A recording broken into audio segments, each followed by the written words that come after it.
নমস্কার বন্ধুরা, তো আজ আমি আপনাদের বানিয়ে দেখাবো সোয়াবিনের কোপ্তাকারির ঝোল। তো এখানে দেখুন সোয়াবিনটা সিদ্ধ করে কাঁচা লঙ্কা রসুন দিয়ে পেস্ট করে নিচ্ছি। সোয়াবিনটা ভালো করে পেস্ট করে নেওয়ার পরে এরপরে আমি এর মধ্যে অ্যাড করছি একটু পেঁয়াজ আর লবণ আর হলুদ, আর এর সাথে একটুখানি বেসন অ্যাড করলে তাহলে সোয়াবিনটা ভেঙে যাবে না। কারণ এমনি যদি সোয়াবিনটা করতে চান তাহলে কিন্তু সেটা তেলে দিলেই ভেঙে যাবে।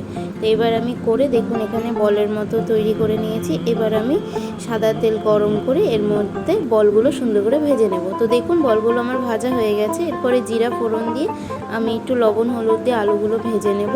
এরপরে আদা রসুন শুকনো লঙ্কা আর জিরা পেস্ট করে নিয়ে আমি আলুর মধ্যে দিয়ে নিলাম। একটু আমার মশলাটা কষে আসলে তার মধ্যে একটু জল দিয়ে নিলাম। আমি একটু ঝোল বানিয়েছি কারণ প্রচণ্ড গরম পড়েছে আর অত ঝাল ঝাপটাও খেতে ভালো লাগে না। নামানোর সময় একটু ঘি দিয়ে পরিবেশন করুন।